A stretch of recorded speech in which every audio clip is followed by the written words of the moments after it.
Okay, we're here to talk Star Trek. We got our Trekkies in the audience. We sang happy birthday to Sean because it's his birthday today. So let's give him a Marshfield welcome again for the Cherry Blossom Festival. And Sean, introduce yourself. Tell us about yourself and what you did on Star Trek. Star Trek was my beginning in television, and it was a great, how shall I say, meeting with Gene Roddenberry that I didn't know who he was. And the lady that saw me in the theater one day, she says, "Oh, you'll find out who he is when you go there." And she says, "You got to be at Paramount tomorrow. You'll see how they all work over there, and there's a new show they're doing called Star Trek." And I said, "Oh, I never heard of it." "Oh, you will, you will." And she was so profound about the show before it really had hit big, because our show, it was actually the beginning was on a show that was a pilot that they made with Jeffrey Hunter. And so I knew Jeffrey Hunter, who he was, and when I got into the show, or into the Paramount, the casting people said, "Oh, go into Mr. Roddenberry's office. He'll see you in a few minutes." So all of a sudden, this gentleman comes in, very big, tall guy, and he walks around, he just nods to me and everything, and he has a picture of Jeffrey Hunter in his hand. And he says, "How long have you been doing this?" And I said, "Oh, 2 years in the theater," and blah, blah, blah, blah, blah, blah. And he says, "Well, stand up for a second." I stood up, that's right. And then he took the picture of Jeffrey Hunter, and he put it next to me and said, "It's a match."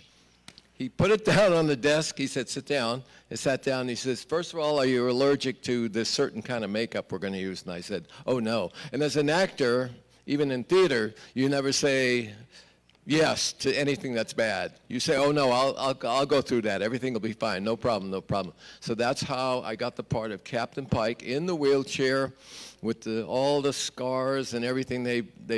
I've got stories about that, but I don't need to go into that. But anyway, it's incredible. Well, welcome. This is your first time at the festival, isn't it? Yes, first time at the festival. Wonderful people, great people.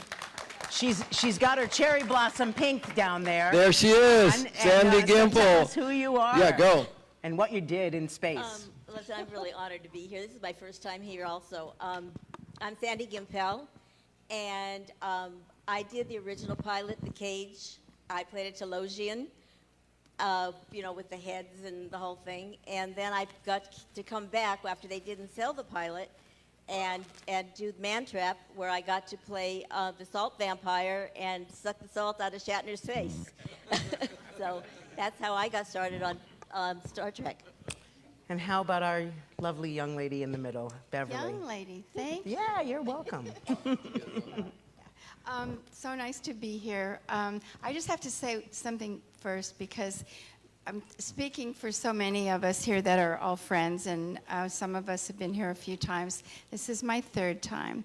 And it's just so nice to have all of you here, and it's so sweet when you come to our tables and you thank us for being here and all that. And I always say it should be the other way around. Like, we should be thanking you, because without all of you, we would have no reason to be here. And I have been very blessed because I worked with a lot of wonderful people. And before I go into Star Trek, I just have to give a thank you to you, Richard, because he's such a wonderful moderator, and he works so hard, and I think you know more about our careers than some of us know ourselves.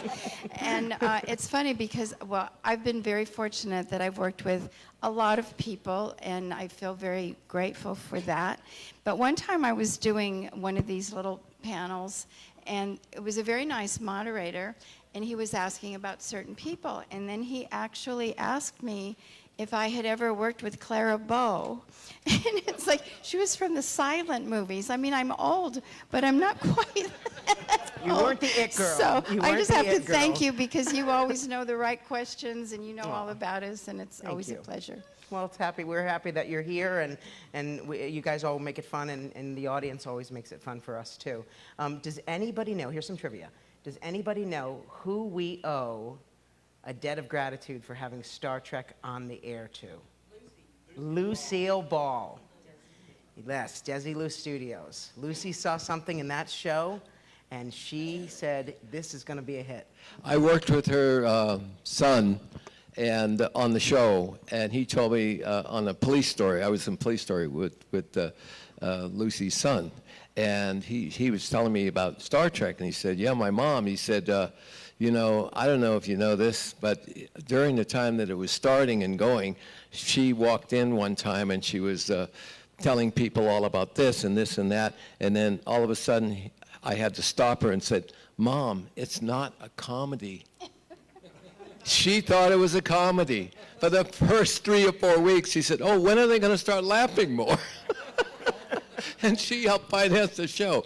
But that's what her son said. Yeah, yeah. Anyway. So yeah, so all the Trekkies out there owe the redhead, the other redhead, Yeah. a debt of gratitude.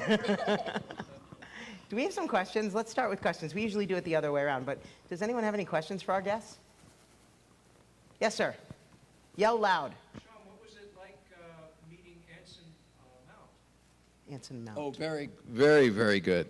Yeah, he and I hit it off really well, and I think he's the perfect guy to play that character, because I never got into playing the actual guy all well and good.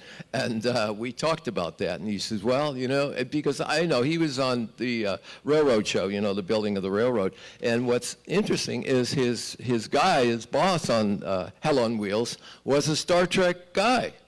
He was in Star Trek. So here they are doing that show, Hell on Wheels, and all of a sudden they both come over to Star Trek. It's just amazing. Yeah, he's a great guy. Yes, sir. There were so many of the Star Trek characters that were in westerns early on, from Yes. Leonard Nimoy to Bones Yep. to William Shatner. Were you? Yeah, I was. I did 3 westerns just before that. And that was the rage during that time. Yeah, it's true. Kept you employed, right, Peter? Westerns are westerns. What's your favorite? Favorite western? I haven't made it yet. Ah. I won't go there. That's a filmmaker right there. That's. All right, what else? Any other questions right now? Yes, sir. Jack. I want to thank the show for my communicator. Oh, yeah. Ah. That's great. I don't. That's funny. What was that? What was the original pilot like? Well, you know, it was interesting. I mean, okay, I was a dancer. That's how I got started in the movie industry, and I actually did 15 pictures with Elvis Presley, and as one of his 5 dancers. So I was pretty coordinated. And when Elvis stopped shooting movies, when he did Change of Habit, I went on to do Lost in Space and Double Bill Mummy on the show, and started playing monsters on that show.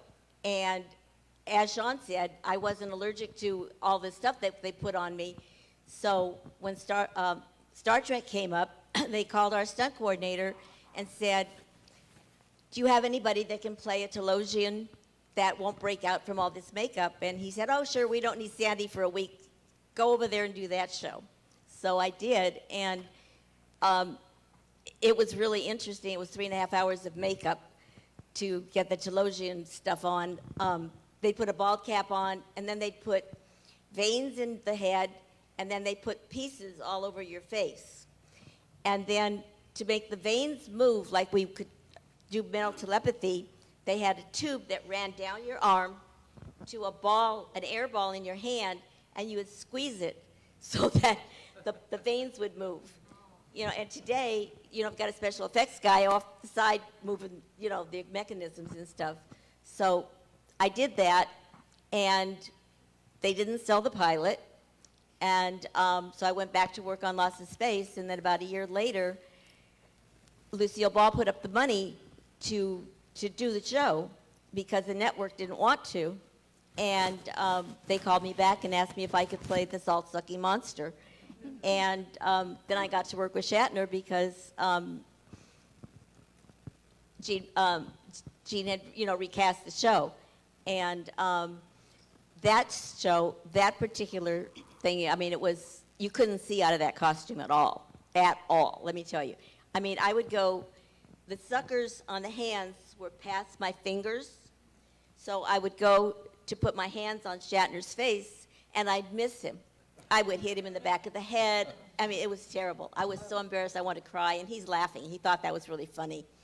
And I finally said to Gene Roddenberry, I said, you've got to do me a favor and take the hood off, the head off. You know, it was all sewn to the costume.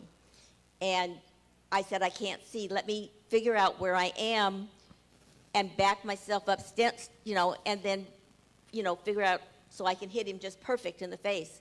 And they had agreed to that, and so they took everything off. We set it up, and it worked perfect.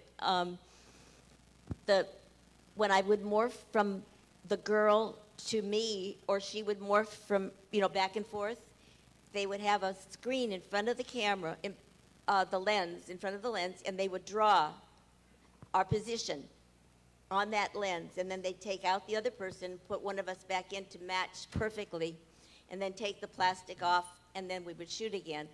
And, I mean, it's totally different today. They don't do anything like that anymore. But it was an interesting job. It was the start of my stunt career, really.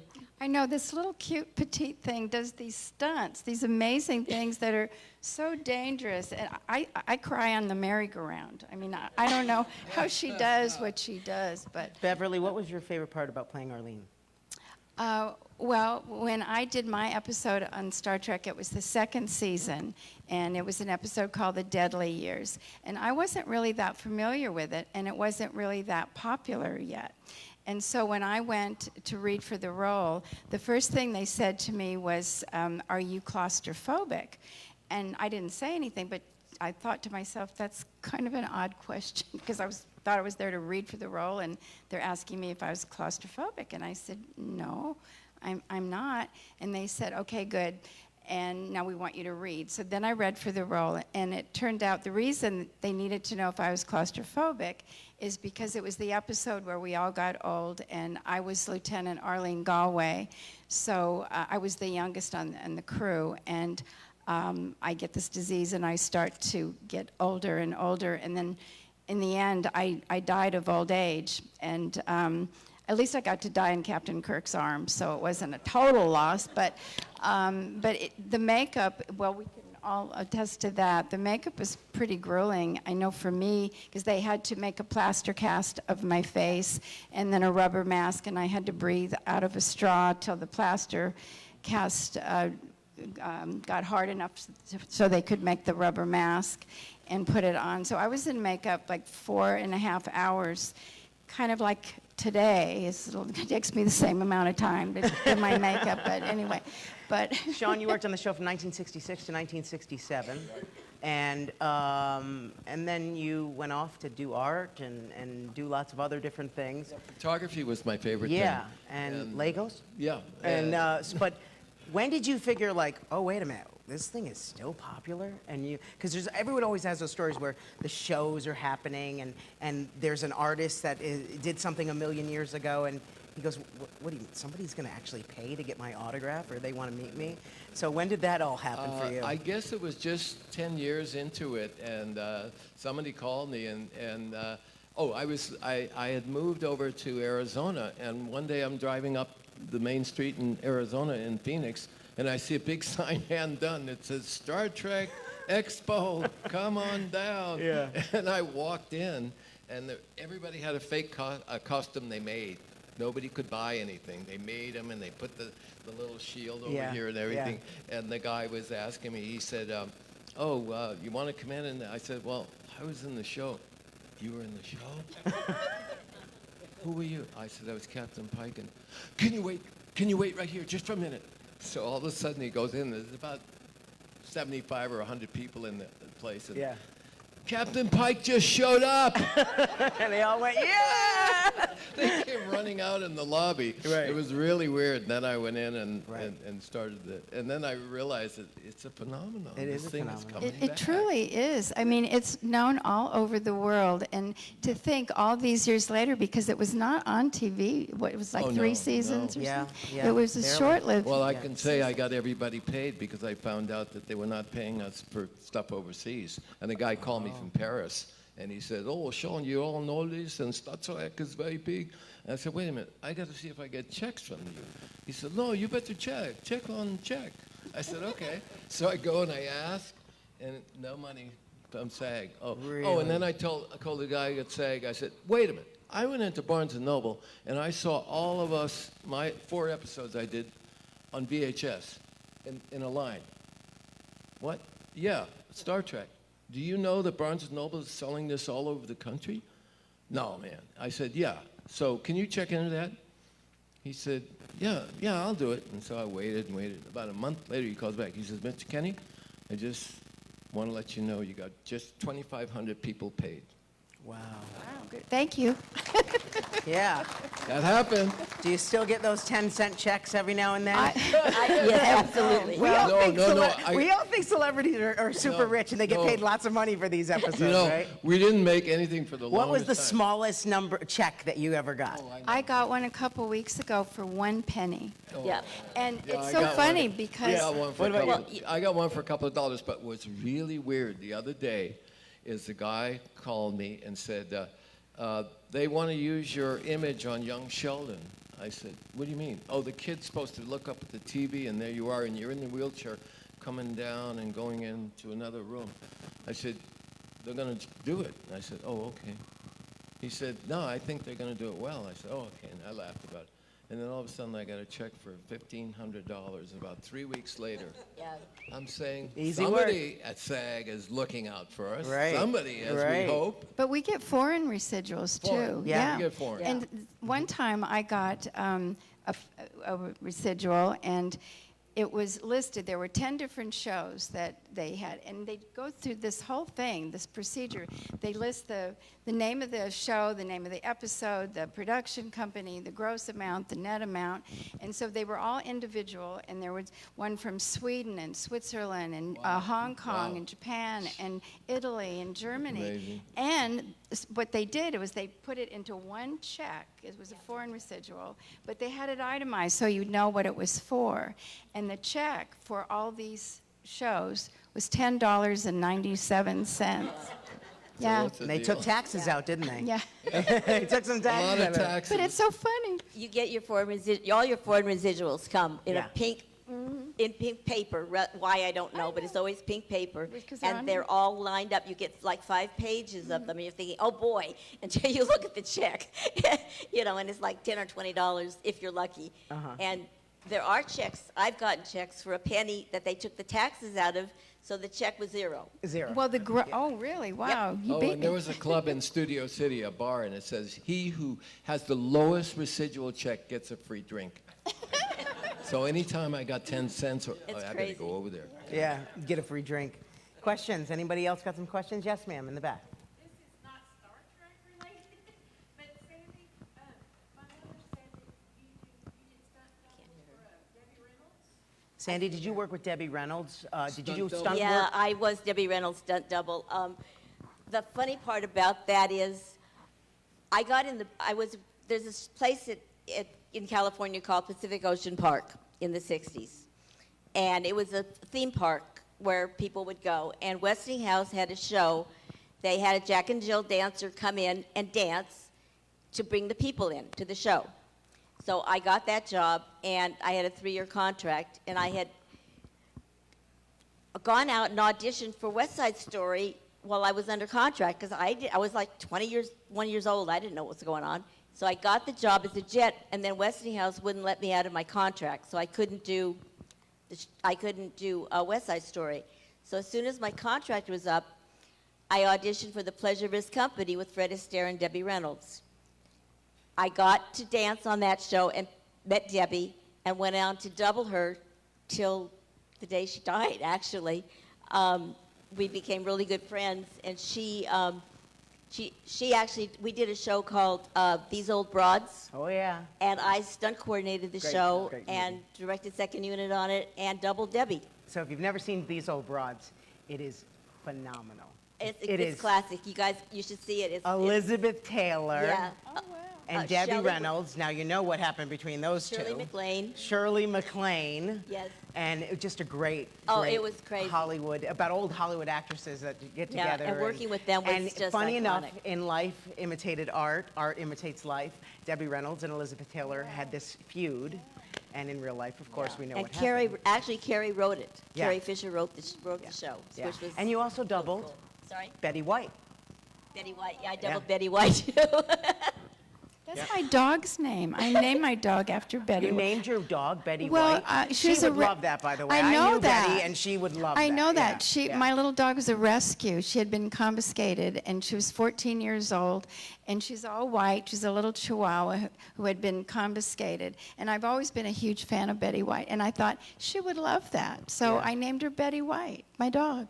Yeah, yeah. So going from Star Trek to the art world, the world of art. I mean, you know, yes, acting is a form of art. That was a pretty big jump from going in front of the camera to actually creating art and photography. I think one day a guy come over to me and he said, "Oh, what do you think of my shots?" And I said, "They suck. I'm sorry, they're terrible, man. Who took these pictures?" And he said, "Oh, a guy, and he's you know, this photographer, he does this and that." And I said, "There's no essence. What's essence? It's your feeling in your eyes. It's not there."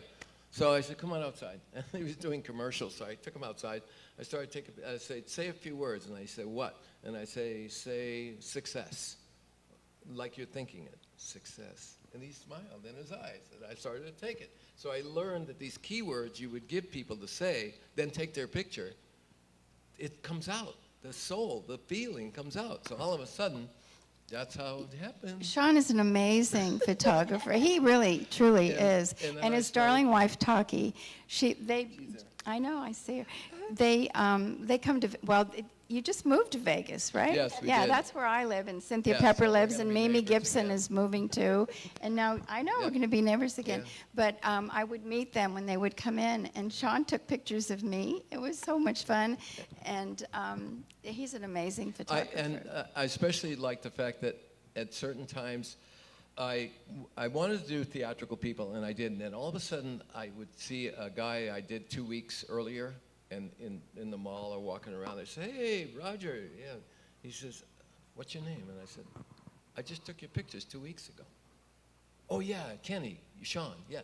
And I went, "Wait a minute, these guys, they get amnesia after they take a picture with Yeah. you. You're not an actor." Right. So then I started to do kids, and I love doing kids. You know, I started all these people that were kids that wanted to do commercials. And the last thing that really made me feel so good, I was signing at a show about a couple of years ago in LA. And I walked in, and all the Walton girls were there, and I did all their pictures. Did you really? Yeah, and they said, "There's Sean Kenny, oh my God." And so the kids in the show business were just my joy. You know, Yeah. I just loved children and wanted them to be successful. That's a rarity, because most people say don't work with kids and don't work with animals. Yeah, Right? That's what they no. say in show But anyway, business. that's how, and I really enjoyed photography. And I started making more money in photography. People were coming out and saying, "Oh, can you take 5 today? I got 5 actors that want to come." Yeah, okay. How much Can you still make a living in photography today? I do real estate people. Ah. All around. In fact, all over the country. We used to Mimi's go. a real estate. Yeah. She's into real She estate. used to yeah. be. She's Yeah, retired she's from retired that. now, but yeah, she but was she's all- moving to Vegas. Yeah? Everybody's moving to Everyone's Vegas. moving to Vegas. Yeah, Vegas. Vegas Yeah. is big. Yeah, it Well, is. Vegas is going to be the new Hollywood, and people don't realize. Yeah, that. Mark Wahlberg is Mark building a Wahlberg studio came, there. and they're building a $2 billion studio, Sony, Yep. and then Howard Hughes is building a studio, and Mark Wahlberg's building a studio. And you know what it is? These people that are coming in to build these studios, they want good stuff. They don't want the junk that's on, you know, I don't want to say it Yeah. to all the other channels. Yeah. It's not going to be hack and slash or bad stuff. There's so many good scripts, and they get turned down by people. "Oh, there's not enough action in here. Why don't we kill a couple of people in the first 20 minutes?" A lot of folks say Star Trek was actually a Western in space. They actually refer to it as a Western in space. Peter, would you? That's how Yeah. how Gene sold it. Wagon Yeah. train in space. That's Yeah. how Gene sold it. Yeah. You're right. It's amazing that it's still so loved all around the world. And we did a convention this past year at the Rio in Las Vegas, and we're going to be back next Yeah, they month. have I'm the going big to Star Italy Trek in- Expo there, right? Yeah. Yeah, I'm going to Italy in 3 weeks to do a Star Trek convention. It's big in all the countries, and I just feel so blessed to be a Oh, part of it. I got asked to come to Italy by a group of people in the town called Riccione, which is up on the Adriatic. And I said, "What? Yeah, we just want you to come and your wife, and we fly you out on Italia, and you come and you spend about 3 days with us." So we get to Italy, they pick us up in a chauffeur, and they drive us up to this little town, which is a beautiful town called Riccione, and it's very rich. Yeah. And the people there are not very aware of American tourists because they never advertise Riccioni's there. Right. So I go in, and I couldn't believe how, some of them speak English, some don't even speak English. They just motion you to go on. And I go into the room where I'm going to go up and speak, and there's the Gorn up there, and there's another guy, and it's the Gorn, which is that character, Yeah. getting shot by another guy, and it's two Italian actors dressed in the total outfits shooting at each other. And this is how amazing. much they love Star Trek Yeah. in Italy. Yeah, mean, it's it's just amazing. It's amazing. all over the world. All over the So world. they told you, they picked you up in a limo? Yep. They told me they're picking me up with a wagon and a burro. No. We have some questions. Anyone? More questions? No? Yes, sir. Yeah, What was the camaraderie like on set, and as guests, were you kind of welcomed in by any particular person, or was it just business? You go in, you shoot the scenes, and then you're done? Well, because I came in early, and I'll tell you a quick story. I'm going to make it quick. I had to be there like she says, the makeup. I had to be there 6 hours before they started the show. So I had to come at 4 or 5 in the morning, and maybe the people would come at 10, because I had to put all that makeup on me as Captain Pike, the injured Pike. So here I am getting all that stuff on, and then they tape my mouth down so I can't talk. So all of a sudden they roll me out at 10 o'clock, and all the actors, where'd you get this guy? And, well, he's Pike, the injured Pike, and everything. Oh, okay. So they turn me around and face me, and then Jimmy's standing behind me, and Doc's standing behind me, and then they're looking up, and Kirk is up there on the set, and he's getting his lighting, and he's telling the gaffer to pull all the lights over on him. And Jimmy says, "What the hell is he doing?" And Doc says, "He ain't going to get away with it." Because they don't know that I can hear really well. So all of a sudden, you become part of the furniture. I'm sitting there, and they both walk around after Kirk leaves, and he goes up, and I could see Jimmy, and he says, "Push that light back over where it should be." And then Doc says, "Yeah, you better put them. We all better be lit just as good as he is," because he had left the set. Yeah. But that Right. was Shatner. That was his. Yeah, Shatner is an interesting character. Very interesting. Yeah, he's- But with me, because I played Lieutenant DePaul the following Yeah, season, sure. I'm 6 feet tall, and he's about 5'7", 5'8". Well, I stood up in one of the scenes, and he got really ticked and told the director to put me down. He went like that. And I said, "What do you mean?" And the guy comes over, the AD comes over, he says, "You better sit down. He doesn't like you standing up." I said, "Okay." Oh, so that's TV for you. We have another question? Yes, sir. Have any of you been to see the stage set that's been recreated in Ticonderoga, New York? Yes, Loved it. Yeah, it was Fantastic. amazing. it's my hometown. Well, that's Ticonderoga's not. Yeah. Albany is. That's where I spent my summers They up did in a Lake really George. fabulous Lake George is job. where I spent my summers. Boy, does It's he pretty do cool up Elvis there. really well. Yeah, he does that too. Yeah, he can Ma'am, sing. in the front. Well, you kind of answered it a little bit, but I was just wondering how it was to work with Shatner, how he was. A lot of people. He's do an that. astronaut now. In Did you know that? He went to space for fact, real. George Takei will not appear at any show with him. Yeah. So And that's George something. is a lovely man. And he is a lovely guy. He came to me one time, and I was DePaul at the time, and he says, "I'm going off to work with John Wayne." And I said, "What are you going to do?" And he said, "Green Berets." And he says, "I'm playing a Vietnamese guy." I said, "Really?" He says, "Yeah." He says, "I don't think I'm going to be on the show anymore." I said, "Really?" He said, "Yeah, you're going to be the navigator, and they're going to bring an extra guy in to be the helmsman." I said, "Oh, okay." I didn't know what was going politically, but that's exactly how he wanted to quit the show, and I think his contract was coming up, and sure enough, Gene realized that he didn't give him enough stuff to do. Your window dressing, we used to call it, right? Nichelle, the same thing. She walked away one time.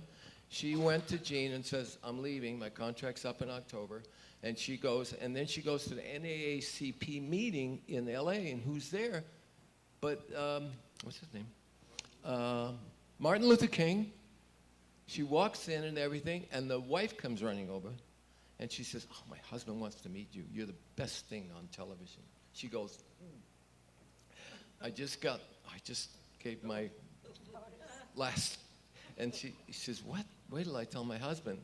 And so sure enough, Martin Luther King comes over and says, "Did I hear that you left the show?" And she says, "Yeah, I gave them a contract that I'm not going to, he said, you go back there and you tell them you want that contract torn up.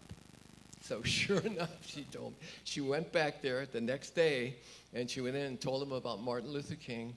And Gene says, oh, you want your contract back, right, that you signed, that you're not coming?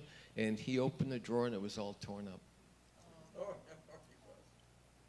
End of story. So Well, that's, I Dr. loved, King was a Trekkie. he Who would have was. known? I loved working with William Shatner at the time. He was very nice to me, and I know he kind of had a thing for the ladies, but you know, here I was in this Are you makeup, going and to I tell looked us like I was something today, Beverly? No. But he was very nice, and for my little episode, I just did the one episode, and I died, and I wasn't even wearing red, and they let me die. But anyway, and there was a scene where I come in, and there's this mirror on the wall, and I look in it and say that's a stupid place to hang a mirror, and then the next scene I come in and I croak, and I landed in his arms, and he was very nice to me. But the scene before, when I came in, I come in and I say something about my hearing's going and I'm not feeling right. And anyway, as an actress, you always try to be prepared and know your dialogue and be on time and everything, and I always tried to do that. However, in this one scene, I forgot my line, and I was supposed to say something like, there's something wrong, my hearing's going, and instead I said, there's something wrong, I feel like hell, I can't remember my next line. And so anyway, everybody cracked up, and as it turned out, I'm on the blooper reel. So people that watch the Star Trek blooper reel, I'm on that. Sandy, you had something to add? He was, well, with the salt vampire. I mean, you know, it was a tedious job. It really was. And it took like 2 weeks to shoot that little tiny scene because of morphing back and forth and trying to hit him in the face. And he was so young at that time, too. You got to understand, it was all brand new to him. And so he was pretty nice, actually. I mean, putting up with everything we had to go through. But actually, going back to the one thing that you guys were talking about with the making the plaster cast of our head and drinking and breathing through a straw and everything else to get these masks made and pieces made for our faces, it's very interesting how times have changed. Because I just did CSI Vegas, the new show that's on television, and they called and said, okay, you're going to play Great Aunt Jane. She's 100 years old, and she's going to get killed like 3 or 4 times because the grandson kills her accidentally and has to make up all these stories on how she dies. So you got to go in and get contacts for your eyes and get a plaster cast made for your face. And I said, okay, fine. So I went and got the contacts, and I go back, you know, the next day to get the plaster cast made. They put the bald cap on like they always do.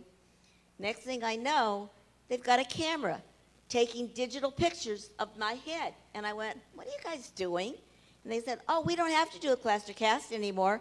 We can just do it digitally with the cameras. Amazing, right? So times have changed.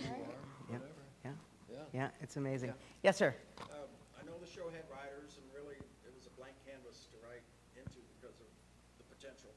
But how did Mr. Roddenberry get his original vision? How did you worked with the man some? well, I don't know. I watched Ancient Aliens one day, and I didn't know about this. Mike. You, Mike. I watched Ancient Aliens one day, and they said, oh, there's a story on here about Gene Roddenberry. I said, what do you mean? Well, this is how it happened, how he wanted to do a show. He was called up to Schenectady, New York at one time with a bunch of millionaires, and they told him that he's supposed to do a show. This is on Ancient Aliens. You can go ask about the Gene Roddenberry segment. And they channeled Mysterious Nine, is what they called. Now, whether they were aliens, whether they were saints, I don't know what it was. But they said, you are going to make this show. We are going to help finance it. And this is on Ancient Aliens. But they said, we want you to go back to L.A., and we want you to do that show because they had heard he had written something. Okay, maybe it was, yeah, it was just prior, I think it was right after he had done the show that you were in. And they wanted him to, and so that's how supposedly he got the big dream of doing the bigger show. And the show has a lot of technology ideas. That's right. That ended up being stuff like That's that. right. So we don't know if the channeling, I believe in channeling. Some forces can channel to people very well. I mean, you'll have people tell you something about what's going to happen and you don't know where it's coming from. But I think that was a very mysterious show to watch it. I hope you guys get to see it. Just ask for Ancient Aliens on Gene Roddenberry and the Mysterious Nine. It's pretty amazing. You know what's so interesting about Star Trek, which always amazed me? I mean, I didn't know about conventions or doing talks or anything until Richard Arnold, who was Gene Roddenberry's assistant, called and said they're doing a 50th anniversary in Vegas. Do you want to do the show? And I went, yeah, sure, okay. But anyway, I went and did the show, and there's tons of people there, and the people, I'm more interested in what you guys are doing, you know, what you do for a living, and you're always asking me about questions about me, which is cool, but I found out there were doctors and lawyers and astronauts, and I said, how did you guys get into that field?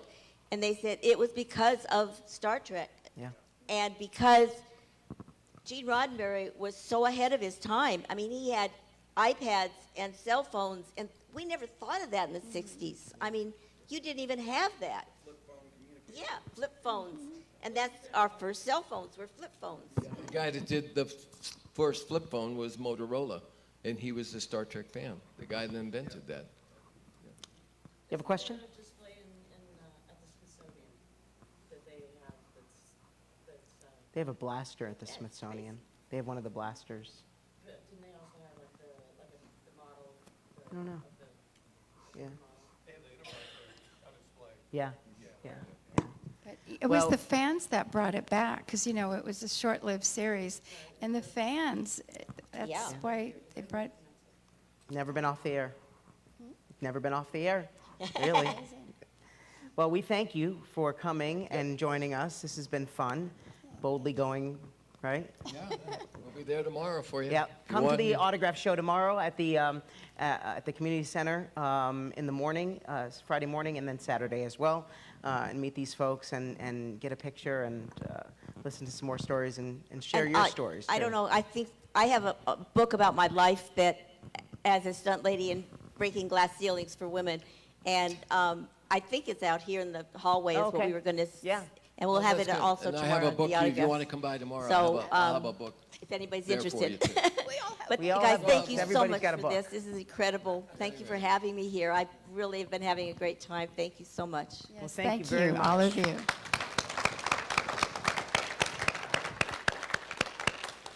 All right. Now it's time to go play some donkey basketball. The vendors have been moved to the fairgrounds? Okay, so all the vendors are now at the fairgrounds as well. Friday and Saturday.